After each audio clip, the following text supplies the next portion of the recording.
Tansei, welcome to Soul Medicine, Ancient Psychologies for Wellness. I am your host, Dr. Carly Fellner, psychologist and member of the Métis Nation of Alberta. As always, feel free to pick up what fits for you and to leave what doesn't. I'm just here to present a different way of understanding mental health and wellness. This podcast is not intended to provide or take the place of professional advice. If you or someone you know is in need of mental health supports, please reach out to one of the many resources available in your area or to a trusted professional.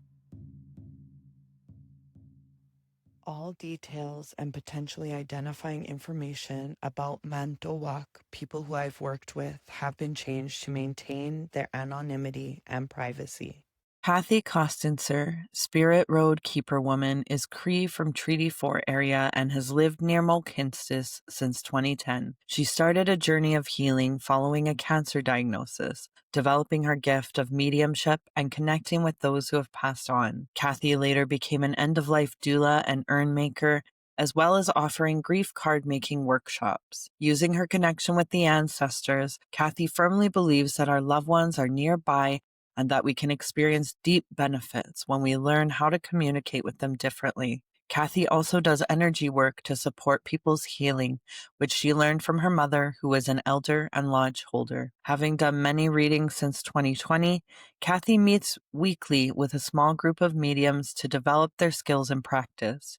Mediumship and energy healing have become Cathy's life's work. Cathy is passionate about conveying the ways our loved ones send us signs and supporting people to recognize the ways they communicate with us. Cathy is also passionate about normalizing talking about death, given it is an inevitable part of life. Maskihkiy Wellness is blessed to have Cathy on our team, where she takes on many roles supporting survivors of forced and coerced sterilization, and is also available to be booked for mediumship and energy work sessions. I'm so excited to have Cathy with us today. She is part of our maskihkiy team and a very gifted human who I'm constantly learning so much from about grief, about our relationship with the spirits, about taking care of ourselves, our homes spiritually. Cathy, I'm just going to pass it over to you and invite you to introduce yourself. My name is Cathy Kostincer, and I'm from Broadview, Saskatchewan, and I'm Cree. Part of my own journey of grieving was having cancer. How do you get over that without feeling the guilt and the shame? So, it was also discovering that or remembering these gifts leading up to my cancer diagnosis in 2016. I call them whispers, that every time I would write my name and I would press capital C, then I would think cancer, like, what is that about? And then finally I got a book about cancer and I read it. And then a couple of months after that, then I would start to see a white shadow here. After like 10 days, I asked my husband, hey, do you see this here? And of course, he thought I was nuts, but then I went to the doctor and I had cancer, so I think it's like grieving that loss of how I imagined my life to be, changing everything. And then I did have the chemo and radiation and things like that. But then how do you look after yourself so that you're not walking down that same path again, And then just listening to all these little whispers from spirit. Then I took a mediumship class, and from there, that was probably in 2019, 2020, that after the class was over, it was a few months long. And after it was over, then we said, hey, now what? So we just kept on as this group, and we're now a tight-knit group from the only Canadian, but the other ones are from all over the States, and we meet weekly to do mediumship readings. And when we're not doing readings, we're practicing, we're developing our skills, things like that. And to me, it's a very powerful moment of connection, but it's also trust, And I think as Indigenous people, we forget we're born with these gifts. And they at one time helped us to survive, to find where the game was, to understand that we needed it, and our strong connection to our ancestors, because they were always trying to help us. And, I think now we get so busy, and it's just remembering, it's sitting still and listening to what we get. And I think it's not any special gift. We all have it. It's just whether we want to develop it or not. And I think sometimes people get scared of it. But, I think for me, it's setting those boundaries with spirit and say, okay, this is your time. You come through, and then you leave. Otherwise, they're like poking me in the back. They're pulling my sweater. They're sitting on the bed, things like that, which could be scary if you're not used to it. But, I know what it is. And I think when we experience that loss, we have to understand that we now have to communicate differently. I'll tell you, my sister passed at the end of January of this year, and we knew she was sick for a long time. And what a gift for me. I made her a ribbon dress. And I said, when it's your time, I said, we don't know if it's the next 10 years, but know that this is what you're going to wear, and she's seen it, and then she did pass. And 2 weeks later, I think it was like 2.5 weeks later, she came to me in a dream to say that she was okay and to let her family know, because she said somebody was struggling so much with their grief, and I did that. But I think she just wanted us to know that she's fine and she's still here, but the same morning that she passed, I had a little picture of an owl in my bedroom, and it fell over. So I thought, oh, okay, today's the day, and it's just listening to all these little signs. And, later, so she was cremated, and I made an urn, and I put a lady fancy dancer on it with facing the back, away from us, and on the urn. And then I wrote on a card, let me know somehow, some way, if you've met God. And I put the date on it. And I think it was like 2 months later, I was doing a meditation, and I could see this lady in a fancy dance outfit. She was here, she was dancing, and I didn't make the connection right away. And her name was Maxine. And I said, Maxine? And she whips around, she puts her arm like this, and right here was the shawl. And she had like just her neck up.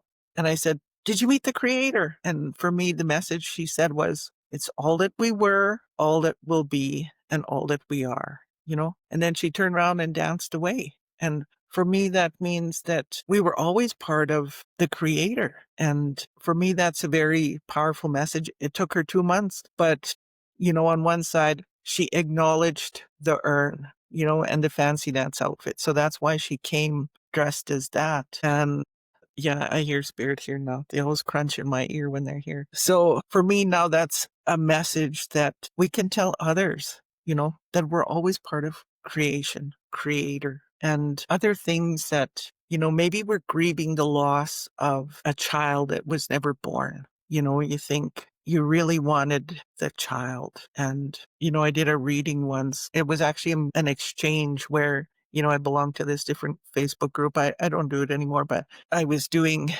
an exchange, and I don't know where this lady is in the world. I don't know her name or anything, but like 4 hours before the call, there was a lady in my living room waiting, and I was telling my husband, of course he thought I was nuts, but I was saying, no, it's for the phone call.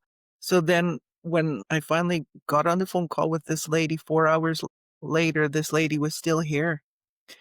And I told her that this lady was here, she was younger, described her, and she had no idea who she was. So finally, just before we got off the call, I said, did your mother ever have a miscarriage or lose a child? And she said, yes. She didn't know what it was.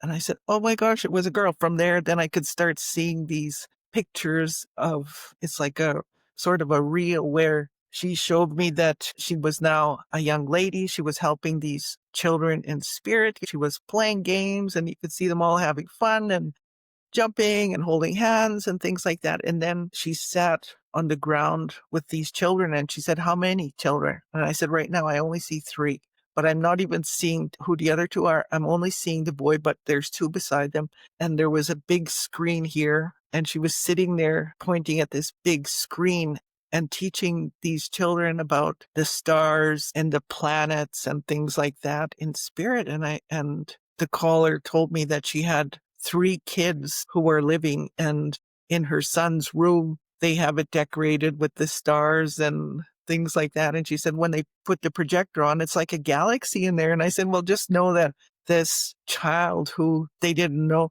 grew up in spirit and looked after her children before they were born. So there's always that connection to spirit. You might think of a loss, but they know who you are. They send messages. They send signs. Maybe it's, maybe you'll smell their cologne. Maybe you'll smell, if they were smokers, there'll be nobody smoking, and you might smell cigarette smoke. Maybe even finding dimes. They try and communicate with us, because it is really about learning to communicate differently. You no longer have that text or voice, but the easiest is they come in dreams, and maybe it's that bird that is sitting there with you, one lady that I did a reading for is telling her that I don't remember who it was that was passed, but I said she keeps sending you signs and be. I said, I don't know, I think it's birds. And then I started to feel like I had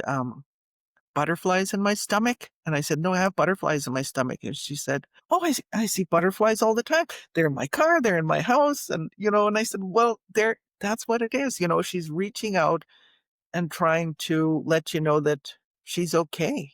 So it's just paying attention to all these um, little signs. For me, one of the big things I always say when people are grieving, missing somebody, it's a spirit plate. And I asked my mom one time, because she's also very clairvoyant, I asked her one time, what happens to all this food that we offer on the spirit plate? And she closed her eyes and she could see all this food multiplying and getting bigger and bigger. And all of the relatives, all of the ancestors, they now can come together and feast on the food that we left as an offering. A couple of years later, my cousin passed, and he came to his mother, my aunt, in a dream and said that they have so many feasts over there because of the food that we leave as an offering, and that helps them as well, to let them know that we're thinking of them, and they get it, and they can come together in a happy time the same way that we are here, So I always say, like, when you're missing that person or people, make that spirit plate, when it's their favorite food, leave it out for them. When you're having your Christmas dinner, leave some for them, because they can all come together in spirit and have that same happy reunion, and other ways that they tell me, sometimes we worry about what they felt. Were they alone? Things like that when they've passed. And they come and they show me, they always grab their hands like this, and then they go like this. And for me, that's their sign that they were with them at their moment of passing, and they're not alone. They've been taken by somebody, and it's always somebody that they know, and like even Yeah. my dad passed in a car accident. Him and my mom were hit from behind by a semi, and he rolled and he passed. And my mom said, like, they were upside down or something, and she could see out the window that there was somebody there with a blue sash and a sword, and she could hear, we got him, and I think my dad was very religious, and for him, I think that he wanted, or the expectation was that an angel would come for him. And in his moment, he did. And my mom was witness to that. It's just how much of these signs do we listen to? And, I think for us as left behind, it was comforting knowing that he went how he wanted and with who he wanted, and I always think, how do we tell others about grief, and for me, it's always been about letting them know and giving them validation that they're still here. And it's really learning about communicating differently, you know? I make, grief cards and things like that with these groups, and, I always sometimes you think, "They're gone. I didn't get to say this." You know what? You can. And Yeah. I just have them write these things on the cards, and then you go and offer it. You can leave it outside, leave it in the woods, you can burn it, however you want. And I think that this intention and this message is gonna reach them, and that's why also when you're missing them, send them some love from your heart. Just imagine it going to them because you know what? They feel it, they get it, and it helps them as well, to know that we still think about them. We did, my grandchild, her grandmother passed, and they sent me the ashes. They were not comfortable with the ashes. So I said, okay, I'll keep them. And I still have her, but I think when I sent them to her for a year and she was not comfortable. So I said, okay, send them back. And I told my mom, let's do a meditation and we'll just send her some love. Let her know that I have the ashes. And we could see her sitting there and she was clapping. She was so happy that somebody was thinking of her. And I always think it's so important to just remember them, you know? And I think like once a month, me and my mom will do a meditation and we'll remember all of our ancestors, even those that we didn't know, because they still know us. And I remember my aunt, she was divorced from my uncle, but we were doing all our ancestors and I could hear her saying, don't forget me, don't forget me, So since then, I've always included her as my ancestors because you know what? She was part of our family and she still considers herself family, even though she's crossed and they're no longer together. But for me, she is family. And I think they want to be remembered, you know, they like it and send them all that energy, send them all that love because there's always that connection. And I know even when I do readings, animals also come through.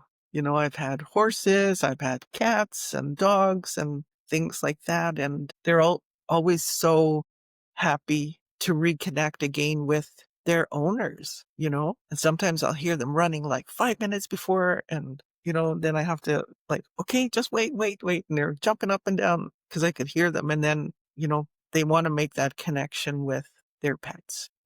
So they are also considered family members. So all of anybody grieving animals, like pets, they're still here too. They're not gone just because they've passed. They know who you are and you may hear them as well.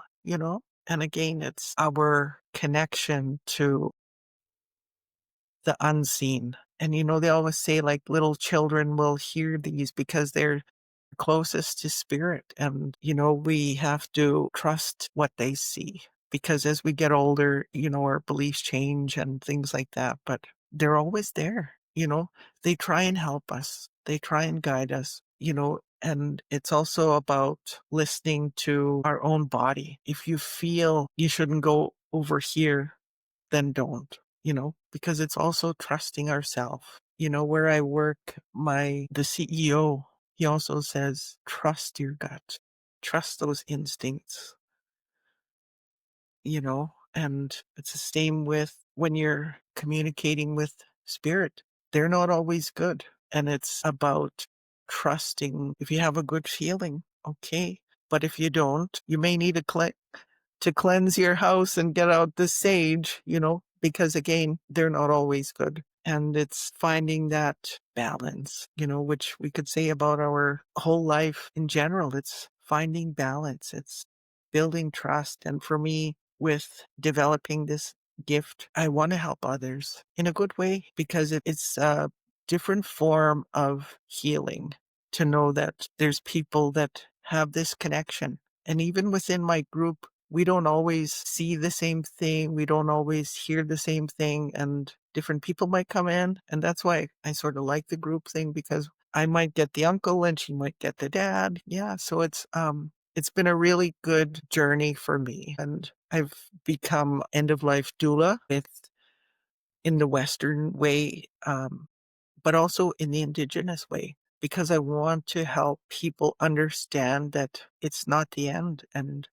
I think the more we accept that and talk about death and end of life, that it wouldn't be such a shock when death happens. When my dad passed, remember the morning of sitting and having coffee with him, just the two of us. And I said, I had two owls sitting by the road that week as I drove by. I said, I wonder what that's about. I said, I think something's going to happen. So we talked about that. And then on the way home from my house, then he was killed in the accident. So I think had I known it was him, like it was his time, and there wouldn't have been anything I could change, but it was just a heads up that something's going to happen, you know? But he went how he wanted, quick and with my mom. And she's still here 15 years later. And I'm always thankful. And with my own children, I always talk to them about death. And it's like one of those taboo subjects that people don't want to talk about, but it's part of life. My youngest always says that she's the little apple of both my eyes. So I said, okay, just wait. When I'm gone and you're just minding your business, going down the grocery aisle, and these little apples start falling off the the baskets, like the shelf, and there's nobody there, that's me, saying hello. And I think we have to talk about it. I know it's difficult, but it's part of life, and it doesn't make it easier, but it's something we talk about. And like I've talked about it, like with my aunts and other elders. A couple of weeks ago, I was showing the one elder the urn I made and the dress. And she said, we'll have to get together and you can make me one, because Yeah. she's thinking about making all of these plans, and cremation and having something indigenous. And she's going to talk to her family and have me make the urn. And I think it's good to have those conversations because, again, when people pass, there's a lot of emotion, and families get torn apart by the emotions and not speaking for years. And it's part of life, But again, how do we move through it? Spirit plates, sending love. When my dad passed, it was like an actual physical pain. But then once I've started doing the mediumship and trusting what I'm seeing, trusting what I'm hearing and feeling, and I know that it's real, and I would like to let others know that they're still here. Like for me, death is a powerful moment of transformation where you're leaving your body, but you're still going, and know that all of your ancestors are there waiting for you to come. And it's like a big reunion. They're waiting to welcome you back from this journey that we've been on here. And it's a big celebration. And they start to get ready before, if they know a person is ready to pass. They're all gathering for that big reunion, and we're grieving here. But maybe it's the same when they come here. They're getting ready to see us off the same way that the aunties and the grandmas and everybody are waiting to welcome the birth of a new baby. And they're there on the other side, bringing the child. And then we welcome them here. And then when they go back, it's the same. We see them off, and they're there to welcome them back again. And it's a big circle of life. That's how I see it. Oh my goodness. I've been tearing up this whole time, I have to say first. Every time I hear you talk, Cathy, it's just so beautiful.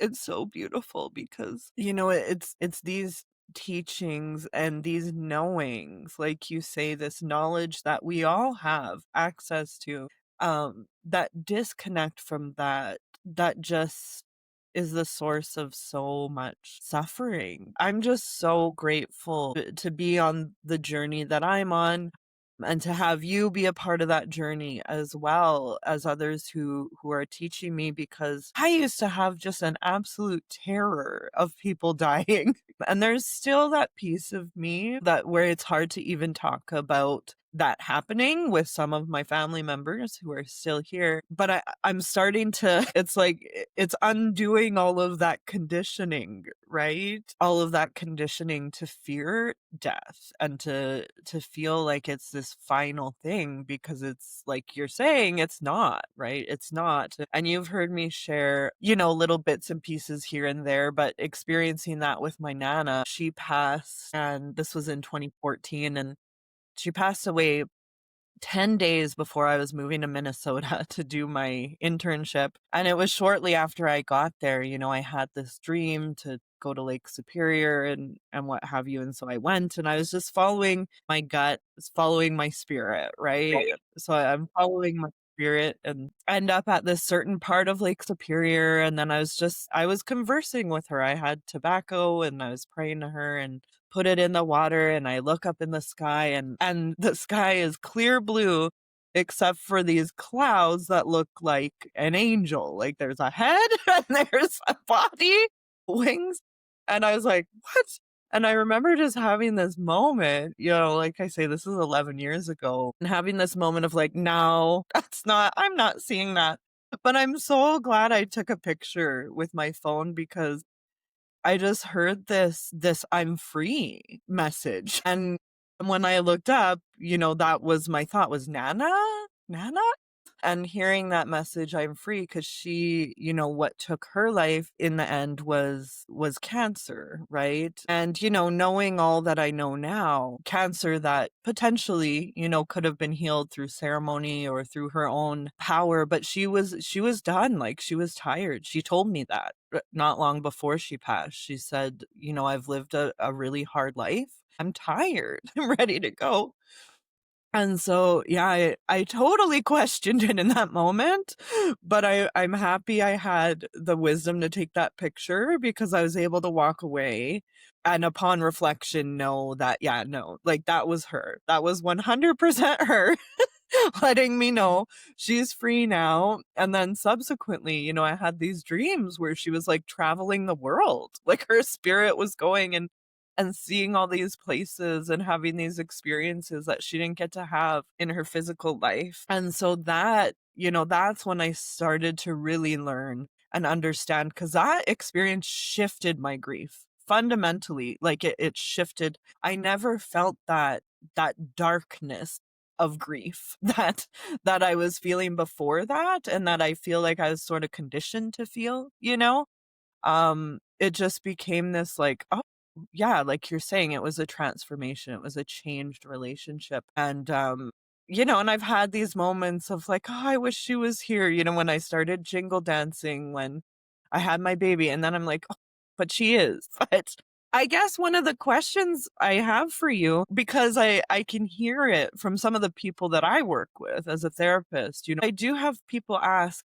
because sometimes people are trying to reach out, or they really want that communication with that person, but they feel like they're not getting it. And that's one question I could kind of hear people asking is, well, what if I'm trying to communicate with them, but nothing's coming? You know what? Since my dad passed, I've had about 5 dreams of him, and I think it's just where they're at. Like, they're busy on the other side too, you know? I've Yeah. had people come and they're looking after the children. My dad comes frequently to my mom because, yeah, they had a different relationship, and they do work there. They're learning. They're, like when there's natural disasters, they're there helping them, you know? But they also spend a lot of time reflecting and visiting and learning, and is different for them. We may want them to come weekly or whatever, but for them, time is different. And I heard somebody saying once, like, it took them 3 years before they contacted a living relative, and they said, like, what took you so long? And it was like in the blink of an eye for them. So for me, again, it's all like I would write it down and just leave it, just send them a message and say, I need Yeah. you to come, and then fold it up and leave it on the dresser. Leave it outside where somebody's not going to bother it, or burn it. Because again, as part of the lodge where I go, they burn the food. they burn the cloth, they burn the medicines, and for them, it's like rising up to them, so that's what I would do. And just know that they have things to do too. They're busy. No, that makes sense. That I've actually said that about my nana before. Like, I feel like she's busy. Like, whatever is happening, I feel like she's busy. I think I'm gonna be one of those busy spirits when I go. Okay, so I do have another question. Again, it's like I'm almost hearing the questions that people are thinking and asking. When you share the story of your dad's passing and owls, I understand that means what's happening is happening and it's gonna happen. Like you said, it was his time. What about those that it's before their time, people who take their own lives or who have their lives taken in ways that are more of a human will? So for that, if they've taken their own life, how I've helped is asked for someone to come and get them. I might feel them around. Like, why am I thinking of them all the time? And then I will reach out for their ancestors to come and help, And then with that, they're usually gone and they're helped. And if I was dealing with something like that, go to an elder. And I think because I've done a lot of this work, I would do that rather than recommending working with spirit on your own without training, because it's not all angels and harps sort of thing, It can get very dark, but it's how do you deal with it? Going back to owls, I love owls. Every time I see an owl, it's like, oh, I wonder if I'm going to get a phone call. Maybe somebody that I haven't heard from in a long time will call. With my youngest, I remember I had a dream of this great big owl landing on the deck. And then I was telling my husband in my dream, I said, did you see how big that owl was? That means we're going to get some really big news. And that was the birth of like our daughter coming. So I love owls. And before we were married, I had one really good friend. She was from Australia, and I would tell her all my things that happened with owls. And she ended up going into the States, and I couldn't find her. I wanted her to come to my wedding. And I was really disappointed I couldn't find her. She was like a horse trainer sort of thing. And then the day before my wedding, she finally called me out of the blue. She said that she had seen so many owls that week. She thought she better call me and see if something happened. And I think the owl helped me to find her so that you would know about our wedding. So I love owls. So for me, they're a messenger. Glad that you shared that because they're beautiful helpers. And what a gift, even when it is coming to let us know about something like someone passing. What a gift to have that message in advance. A big part of my learning has been also undoing all this fear that was instilled in me of spirits and, horror movies and all of those things that made it like terror. I remember growing up, my nana telling me this story of her grandma coming to her bed after she had passed and coming in and brushing her hair. And when she'd tell me that story, I'd just be like petrified. Like, don't ever come brush my hair. Now I don't feel that way. Now I'm like, Nana, can you come visit?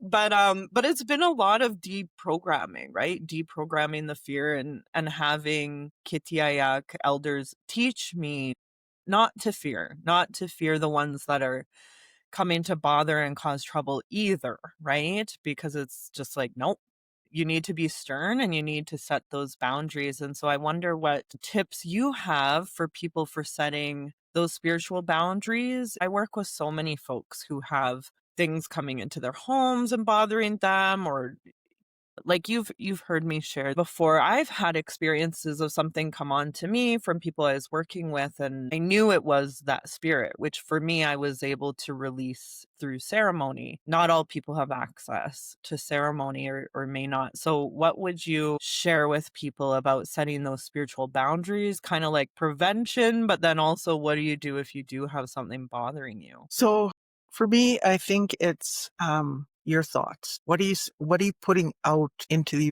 the universe? Who are your friends? What is your lifestyle?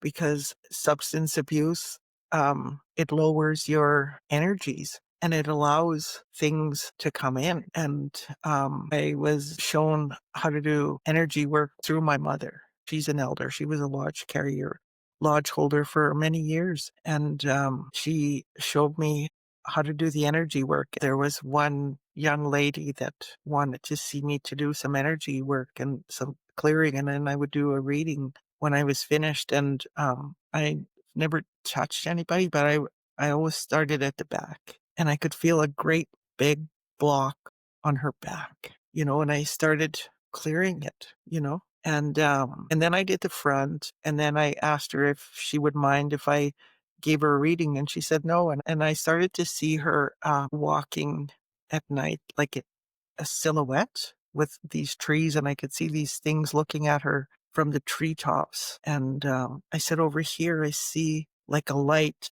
but I only see like this. There's somebody looking at her, but in the light, and she's still walking. And she burst out crying, and she said that she had recently had a spiritual possession, and it was Jesus that came out of that light to see or to save her from that possession.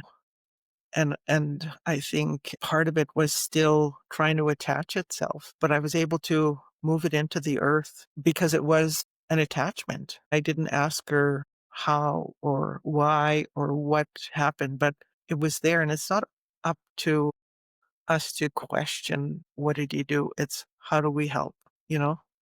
Let's just move it into the earth, and it's going to help her live a better life. It just makes me think of a person I was working with many years ago and just sitting with them in session. And I remember the moment in that session where I realized, this isn't this young woman I'm working with speaking to me, it's something else. It felt like a spiritual standoff or something. And then it hopped on to me.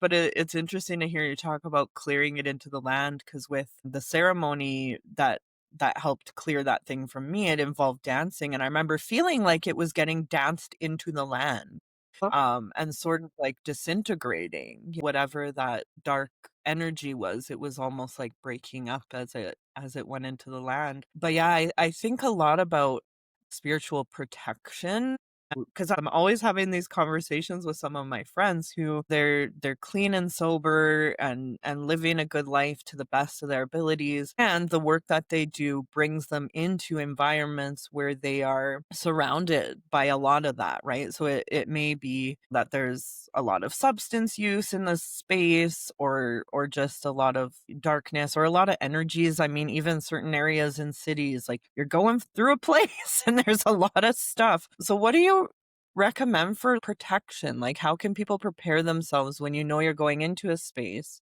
I've heard them speaking through other people as well. And, oh my gosh, one thing, you cannot be scared because they feed off fear. Do what you have to not be scared.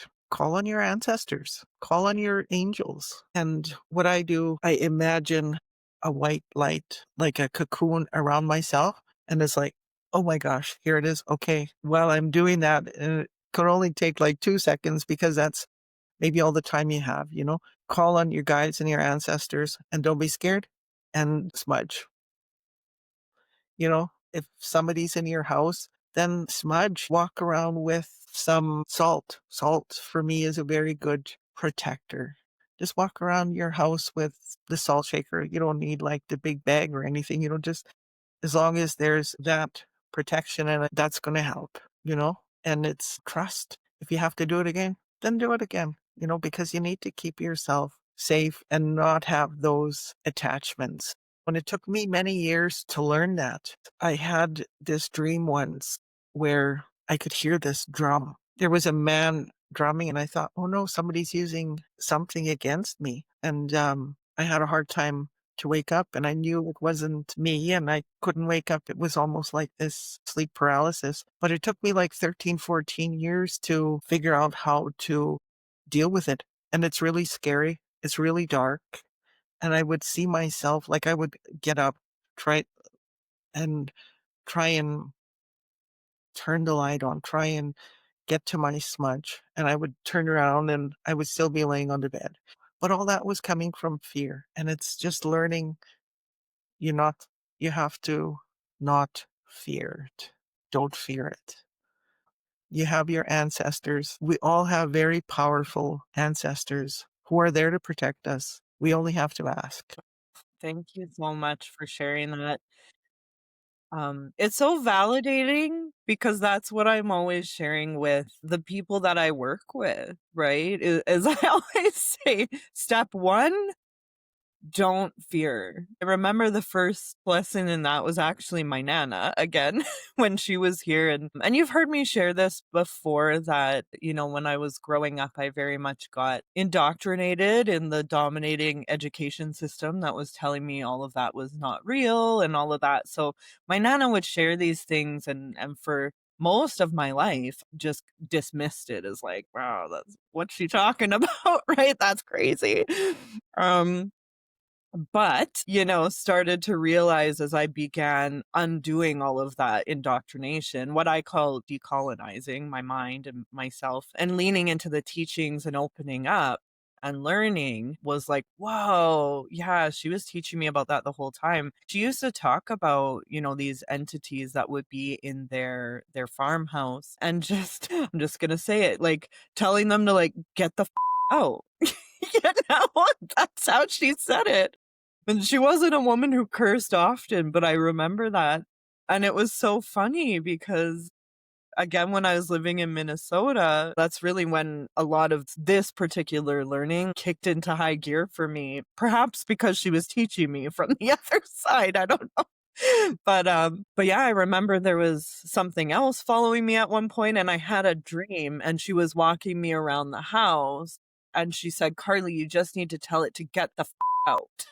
And showed me to like show it out the window. And then I remember it wasn't too long after that, the Gitchiaya who teaches me, Richard Wright, we smudged out the Indian Health Board in Minneapolis where we were working. And as we were going around to smudge it out, he said, those pictures you see of those Indians from way back and they're just really stern? He said, just make that face when you go around with your smudge. That always stuck with me, right? Is having that solid energy of like no fear. And like I say, it's been a process for me. It's a journey of years, and there's still pieces of it that I'm working through to undo that fear and realize that, yeah, no, I mean, I've had some things show up in sessions with people that would have really scared me a long time ago. And I know now, like, oh, no, okay, I mean, they're there anyways. Why be afraid? It's just having that sternness, that protection, and what I call spiritual hygiene, right? And I was shared those same teachings that you just shared, Cathy, by actually many other mentors who've taught me of your smudges, your protection, right? That's how you start the day, that's how you end the day. And I mean, I have days where I'll smudge 10 times because I'm going session to session, right? And just how important that is. And I always think now, it's like I can't, some of these concerts and stuff people go to, even, I'm like, I'd really have to gear up to be in some of those spaces because you kind of almost get more sensitive or something, or it's like, maybe I just don't want to be around it because it's too much work to like keep them out and keep them off. But yeah, it's such powerful work. And I think that last piece, is the piece that people really need to remember. And this is a conversation for a different episode, but those, who have those gifts of seeing and hearing spirits in a much more direct way, who often end up diagnosed with schizophrenia, psychosis, things like that, that's always a big part of the starting place for me with them, right? Is okay, the fear. Let's get that out of the space and then work on those spiritual boundaries. And I always think of, you mentioned like your mom was a lodge keeper. I always think of those people who keep lodges, who do certain ceremonies, and how, the strength of the spiritual boundaries they have to set for those lodges, right? So that you have those ones who are helping and, and you're keeping out anything that might be harmful. So I always think about it like that and supporting people in that way. But like I say, that's a whole other conversation, a whole other episode. And I've already had the gift of sitting and learning with you for quite some time this morning. So I'll just open it up if you have any last thoughts or comments you want to share before we wrap up today. I just want you to know that as I'm sitting here, what I'm seeing, there's a lot of spirit lights. There's like bright ones and there's blue ones. You know, the blue one was a big one, and they're here. And I think they've been here guiding my thoughts as well, you know. So it's just being open, and don't forget your offerings to your ancestors. They want to hear from you. They love to hear from you. And it's just always remembering and sending them love.